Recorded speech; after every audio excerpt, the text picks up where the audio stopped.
Hello, everybody. Welcome to another episode of Seize Your Business and Learn About Law. You've probably seen this in some of the TV shows where they bring two shows together and the characters interact. So we're going to do kind of the same thing. Sweeps Week crossover. Yeah, Sweeps Week crossover. Exactly. So I'm Jim Waszak, as always. See me for supplemental cancer insurance. And my guest is also my co-host, Kevin O'Flaherty of O'Flaherty Law. So we'll jump right in. So what we want to talk today about has to do with both our business podcast and our law podcast, so we thought it would make sense to combine them. I wanted to talk about employment agreements and independent contractor agreements. So a lot of times in the Learn About Law podcast, I have a tendency to monologue since I don't have a co-host. Well, I won't let you do that. So yeah, sure. Don't let me do that. Maybe you can ask me some questions. And well, I'll start out with one that I see a lot of small businesses do, and it always concerns me, but they're trying to be clever and avoid payroll taxes, so they think we're going to pay everybody on a 1099. Well, that's great, except it may not be right, because tell us the difference between what a person has to be to qualify as a 1099 employee. Sure. So there's, unfortunately, and this is a real problem, there's no hard and fast rule for what constitutes a 1099 independent contractor or a W-2 employee. Now, business owners, if you can make somebody a 1099 contractor, a lot of business owners like to do that because there's less liability for their actions. They save on payroll tax. The problem is you can't just have an independent contractor agreement and call somebody an independent contractor and let it be so. There's a multi-factor test that Illinois courts use, and basically it comes down to one rule of thumb is how much control do you have over the way that the person does the job. So you want to find out, and I like to put it like this, does the person look more like the plumber that you have come in and fix your toilet once in a while, and they decide when they're going to do it, how they're going to do it, provide their own tools? Or do they look more like the receptionist who's got to be at your office 9 to 5 using your computer, using your phones? And if they look more like the receptionist, then chances are they're going to be treated as an employee. And you can, it's between you and your payroll company how you want to treat them for payroll purposes. But if you get audited and the IRS decides that you haven't been properly withholding these payroll taxes because you've been calling someone an independent contractor when they're really an employee, you could end up paying all that back plus a bunch of penalties, and it could be pretty much a financial hardship. So, there's a lot of factors. It's how much control you have over their hours. The more control you have over when they're working, the more likely they are to be an employee. How much control you have over how they perform their job. The more control you have, the more likely they are to be an employee. Whether you own the tools of their trade. So, for example, I own my receptionist's computer. I don't ask her to bring her own computer and phone to work. She's clearly an employee. But, in the construction industry, if you're hiring somebody to work on a bunch of roofing jobs, even if you hire them all the time, if they're bringing their own tools and they can complete the project whenever they like, as long as it's within a certain deadline, then you can make the argument that they're an independent contractor. So you mentioned that they could be liable for the payroll taxes that they didn't withhold, but they kind of were liable for that anyway. But are there further liabilities? I thought I heard somewhere that if they're paying them on a 1099 and they really should be on a W-2, and if the 1099 independent contractor does not properly report their taxes, that they could be liable for that too. Now, is that an old wives' tale, or is that... Well, so you're saying could they be paying not only what they should have been withholding, but also whatever wasn't properly reported? The employee didn't pay. That's a little bit out of my wheelhouse. That's something that I wouldn't ask an accountant. What I can tell you is that if you don't structure it properly, it's not only going to be what you should have been withholding. There's going to be some penalties and interest involved. Yeah. So I don't know exactly what those penalties and interests are. I do know that they're something that we advise people to avoid. If you're not sure, whether if it's a close call between someone being an independent contractor and an employee, and you might want to roll the dice, I would say talk to your accountant about what the fallout could be from that. Are there any workers' comp impacts? I mean, if somebody was a 1099 and they got hurt, are they still covered by workers' comp even though they're not an employee, or is that that's another a good point. hole? That's where you can get really nailed. Okay. So, that was very wise of you to bring that up. Well, thank you. Occasionally some good as much as I ideas. hate to compliment I you. know, it hurts. It hurts, but you got to do what you got to do. So we've had some clients that came to us with this problem, and it was pretty bad. So if you should be covering somebody's workers' compensation insurance and carrying workers' compensation insurance for somebody, and you're not, and they get injured, and then they make a workers' comp claim, then you have to pay this massive penalty, like $10,000, maybe more, just this giant penalty for not having the insurance. They're going to get paid out of a pool for that covers people whose employers don't have the insurance. So they're going to get paid, but then you get this penalty for not having the insurance. So the way that works in the independent contractor employee scenario is that you've got to cover all of your employees under workers' comp insurance. So, and a lot of people don't know this. They'll just kind of hire somebody and not think about it. So whenever I meet with somebody to set up their business for the first time, I'll say, you definitely need to come in and have another meeting with me before you hire your first employee so we can get you all squared away. You got to register a bunch of places. You have to get workers' comp insurance. But you have to have it for employees. Now, if you're kind of threading the needle between independent contractor and employee, you may be in big trouble if you call someone an independent contractor, don't carry workers' comp insurance. They're not carrying workers' comp insurance, and then they file a workers' comp claim. Now, if they're clearly an independent contractor, that may be their problem, but still, we recommend that if you hire an independent contractor, in the independent contractor agreement, you have them warrant that they're carrying their own workers' compensation insurance, because this can flow downhill. Because if they've got employees of their own and they're not carrying workers' comp insurance and you hire them as an independent contractor and the government decides, hey, you should have been covering this whole group of people for workers' comp insurance, you might be in trouble. So one of the key clauses in a worker or an independent contract is they're saying that we're carrying our own insurance. Now, even if they're not, at least they're making that warranty and they're on the hook for it. Exactly. So the other similar sin, I want to get to contracts too, but since we're on this topic, people figure they're somehow pulling the fast one if they pay people cash, especially early stage business. I would imagine there's similar risks to paying a 1099 who should be a W-2, but... Yeah, I mean, everything's great if you don't get caught, Of course, and if you get caught, you're going to pay a bunch of penalties. So, that's, fortunately, I haven't been in a position where I've had to look into the ramifications of that too much. Nobody's really asked me, hey, I'm paying my employees under the table, what's going to happen to me?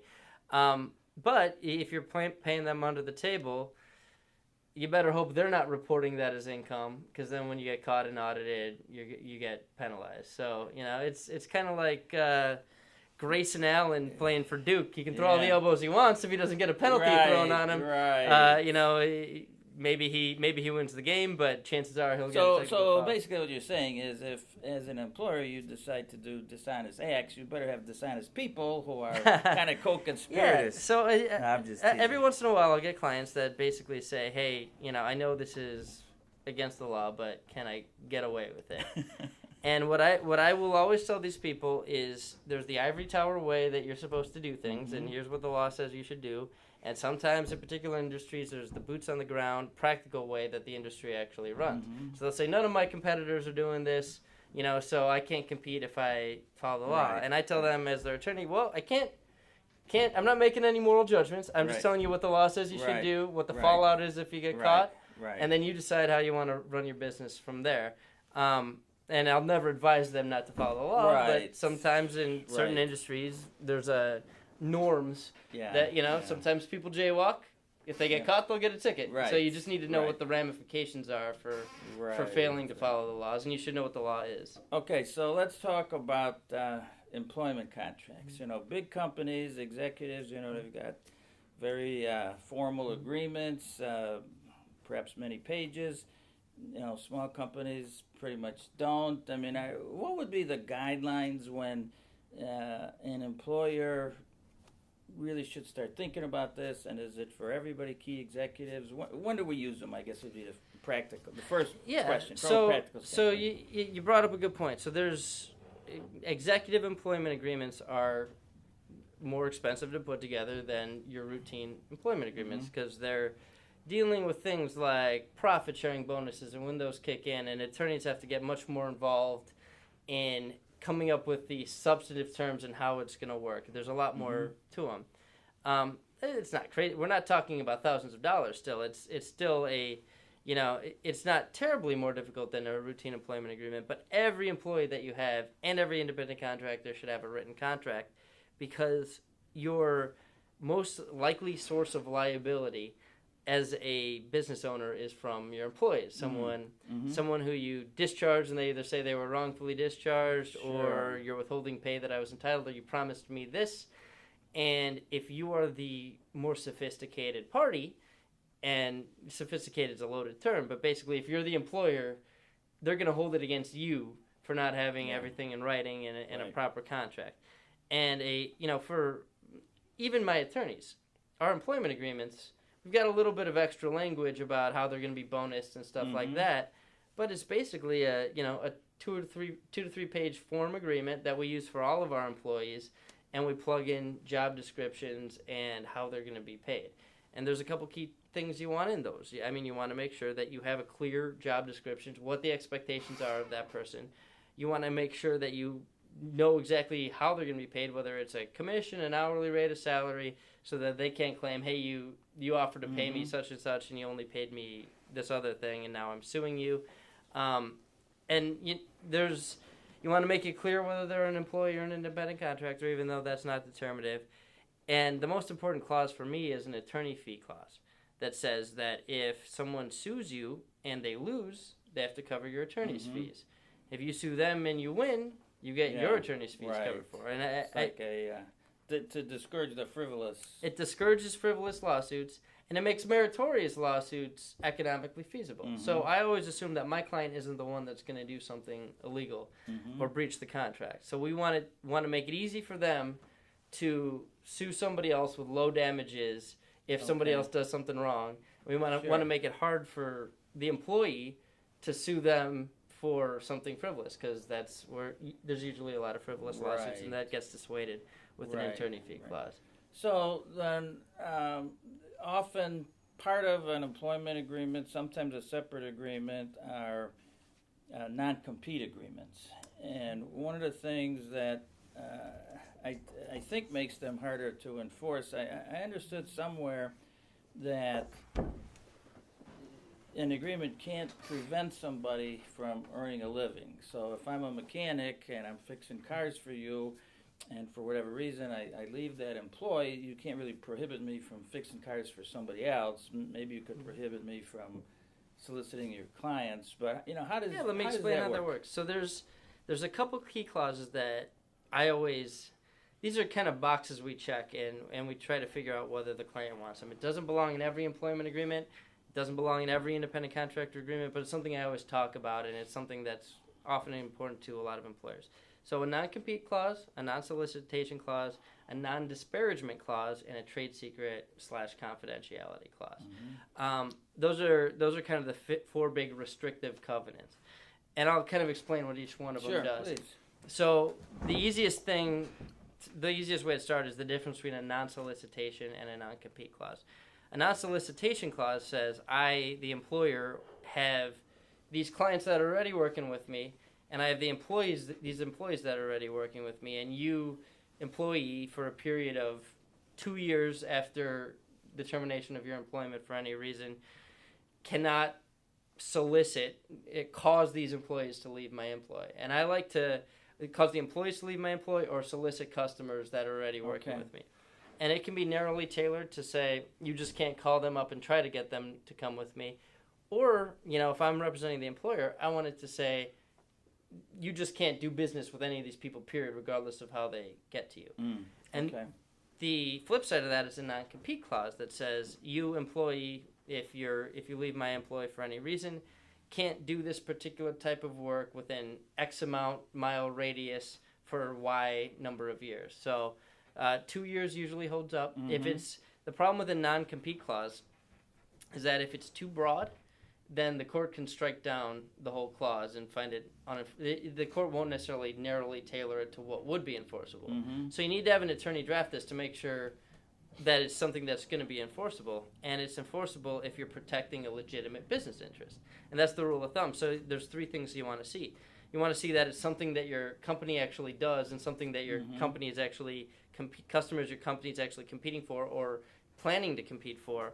It's got to be, and part of that is being in the right geographical area. So, you can say all of the United States, but you better be doing business in all of the United States if you're going to put that in there. Right. You can say state of Illinois, you better be doing business in all of the state of Illinois if you're going to put that in there. What will hold up is something like a 5 to 10 mile radius.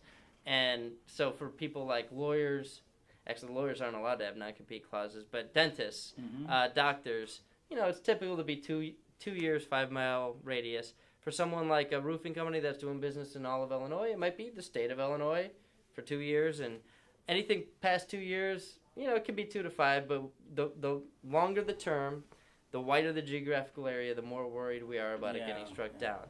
A non-solicitation clause, on the other hand, which just deals with people that are actually doing business with you already, is much less likely to get struck down. And so just to quickly go over non-disparagement and trade secrets, it's pretty simple. Non-disparagement says that until the end of time, the employee or independent contractor can't say anything that damages your reputation in public, basically, and publishing information is just saying it to a third party. And trade secrets is basically we break down the type of information that we think is confidential in our industry, and we'll say they can't use this enumerated information or any other information that would normally be, give someone else a competitive advantage and isn't public knowledge. They can't use it for their own purposes. They can't give it to somebody else. So those are the protective things that you want to put in your employment agreement if you're in that type of industry. Now, if you're if you're running a fitness franchise and you're just bringing on people to work the desk, you may not have restrictive covenants in that. But certainly more specialized things like physicians, architects, engineers will want to have all those. So relative to the non-disparagement clause, certainly, we don't want an employee to leave and have sour grapes and start spreading, wrong information about the company. Does it matter if there's something, there's truth in what they're saying? If, in other words, let's say employee leaves, somebody happens to be offered a job at that company, talks to them, and they say, I wouldn't work there. There's a lot of such and such going on. I wouldn't advise it. So does the truth of it matter at all? This is different from defamation, which is something you can sue someone for in civil court. You don't need a non-disparagement clause to sue someone for defamation. Defamation is just saying something false that's damaging to your reputation, and for defamation, truth is a defense. So the fact that it's true is a defense. For a non-disparagement clause, it doesn't matter whether it's true or not. You can't say anything. You can't say anything negative about the company. Right. Interesting. Because your contract, you don't normally get that protection under the law. You have to have that in your contract for it to work. Okay, so here's 2 scenarios. Scenario A, I'm looking for a job. Employer offers me a job. He sends me a formal offer letter, and it says on the bottom, accepted, and I accepted. Do we have an employment contract? Well, it depends on the terms of the letter. So a contract it's not the title of the contract that makes a difference. Okay. It's what's in the contract. So if he says I'm making basically I'll tell you what a contract is.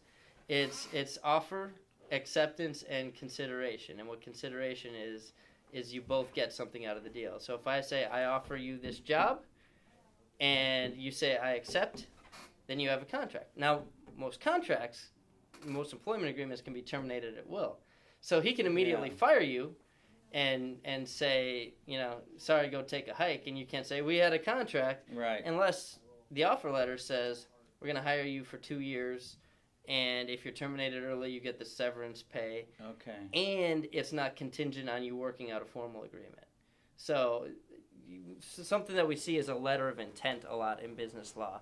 And a letter of intent isn't a binding contract. It's just here's the terms, and now we're going to work out a contract. Right, so if it looks like a letter of intent where it says this is intended to be non-binding, even if it says 2 years and here's your severance if we fire you ahead of time, it won't hold up. But if it says I'm offering you this job, we're going to keep you employed for 2 years, and here's what we're going to pay you, and if we fire you early, we're on the hook for what we pay you, kind of like a coach. Then if you accept it, that's a contract. Okay, here's scenario number 2. I start a new job. Somebody, maybe from HR, gives me a little booklet. Hey, these are our company work rules. And there's a form that I got to sign on the back acknowledging that I've received it. Was there a contract? So you are bound by those rules. So employee, and you're doing a great job interviewing me. You're one step ahead. Employee handbooks are really important, and anyone who's got more than a couple of employees should have an employee handbook, because your employment agreement isn't going to have necessarily your vacation policy, your anti-discrimination policy, your anti-sexual harassment policy. It basically lays out all the rules for how they're expected to behave as an employee, all the benefits they're going to get, how they take vacation days. And for an employee handbook, you really do, to enforce any of it, you need them to say they've read it and sign it. And if you have it signed, then they're bound by those terms. Now, usually in an employee handbook, it's not something, you're not going to have pay terms or anything like that. It's basically going to be things that you can terminate them for if they violate it, and lay out a disciplinary procedure. And the reason that's important, you can terminate anybody for any reason or no reason at all. You can't terminate for discriminatory reasons. So you want to make sure you lay out a disciplinary process that everybody follows, and they when they say you terminated me because of my race or my gender or my age, you could say, well, you violated this part of the employee handbook, and we follow the disciplinary path. The other thing is that unemployment insurance is a big concern for employers, and if you terminate someone without cause, and cause isn't, they ran in, it's really hard to prove cause. They've got to do something really bad for it to be termination with cause. If you terminate them without cause, then your unemployment insurance rates are going to go up in your payroll. And so basically the way we protect that is to have that disciplinary process to say, no, I terminated them for cause. Everything's laid out in this employee handbook. Here's what they did wrong. We followed the process. They got written warning, and now they're gone. I'm going to tell you, this is going to be probably a wrap-up, but let me tell you a story, and then you can comment on it. But many years ago, I was working for a relatively smaller company, and of course, many years ago, we didn't have as much concern for all these crazy laws and liabilities and everything that we have. But I was getting frustrated because we'd always handle situations differently depending on who it was. So what I did to start creating an employee handbook is I just started keeping sheets of paper in a folder about what we did in certain circumstances. When I thought I had enough, I then drafted an employee handbook, and then we kept on updating it. And the reason I tell that story is I know a lot of people, smaller businesses, perhaps, oh my God, now I got to do an employee handbook. Well, you could do a major effort at it, or you could do a minor effort and kind of let it evolve, but get started. What's your take on that? Yeah, so what you did is a lot of work, and in that day and age, it was probably the easiest way to go about doing it. These days, if you want an employee handbook, go to an attorney or an HR specialist, maybe even your payroll company, and they will either provide you with, hey, here's our basic template, here's a couple options to pick from. What do you want there's models out? What do you want your holiday policy to be, A, B, or C, or something different? Or they'll have a checklist where you basically fill out a questionnaire and we plug in the employee handbook. So, I wouldn't try to create it out of whole cloth, because this is something that's been tried and tested by thousands of businesses, and there's a basic set of policies that most businesses follow. And so I would think, most payroll services probably have something, and professional employment organizations and things. To be honest, like you can even get them online. Yeah. I would always have an attorney, wherever you get them, whether you get it from your payroll service or online, have an attorney look it over, review it, make sure that and complies with the law and it's not internally inconsistent, we can check some boxes and it's not very expensive. Okay, so last question and we'll wrap up. So let's say somebody's listening to us and watching us or whatever, and they say, that's a really good idea, and they need an attorney to look at some of this stuff for them. Do you know a good attorney you could recommend? Yeah, so at O'Flaherty Law, we've got 5 attorneys. Between the 5 of us, we do just about everything. I do our business work personally. So, if you hire us to review your contract or set up your corporation or draft a contract, it's going to be me at the very least overseeing it. Usually I draft most of it myself. We're really efficient at it. We've been doing it for a lot of years. We treat your money like it's your own. So, and the other upside is that we have other attorneys that work with us on our staff that can handle other issues that come up. So if your business is going through trouble and you need a personal bankruptcy and to close up a corporation, we have a bankruptcy attorney that can help. We have a litigation attorney, an estate planning attorney, immigration, real estate, you name it. So I'll give you a little plug here, and I'll tell everybody that I've known a lot of attorneys, and I know a lot of attorneys, but I think one thing that differentiates Kevin is he's also a master networker. And so not only can he help you with your legal issues, but he can help you with other resources. He can introduce you to people via his networking events. So I would encourage you, even if you don't have a pressing legal issue, still schedule a time with Kevin, get to know him a little bit, and there may be other things he's an interesting guy. Well, I did an article on, why you should use an attorney when incorporating your business. And one of the main reasons is just to establish a relationship with somebody so that when you have a question, you just call up and have a 5-minute phone call, because when you're a business owner, you just need a resource, and it helps to establish that at the outset. So, Jim, thanks for interviewing me. No problem. This was a blast being on the other side of it. So you did a great job. How do people get a hold of you? Website, phone number? Sure. What's the easiest? Well, we offer free consultations. Give us a call at 630-324-6666. Go to learn-about-law.com for blogs, podcasts, and videos on almost every legal topic. Go to seizeyourbusiness.com for videos and podcasts for business owners. So this was a combined one. So if you're a Learn About Law listener, check out Seize Your Business. If you're Seize Your Business, check out Learn About Law. Before I let you tell people how to get a hold of you, Jim, I want to thank Tom Weiler from Weiler Studios for doing our video.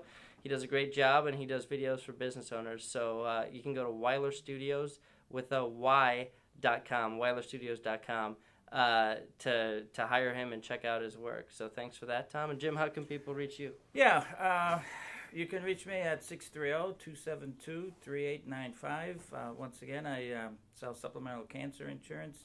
Your basic insurance is not enough if you get cancer, and our programs are unique because we give you your money back if you never need the coverage. And then lastly, if you have somebody in mind or if you yourself would like to be a guest on our show, please give us a call, and we will do our best to make that happen. So thank you, everybody. Thanks for listening. All right.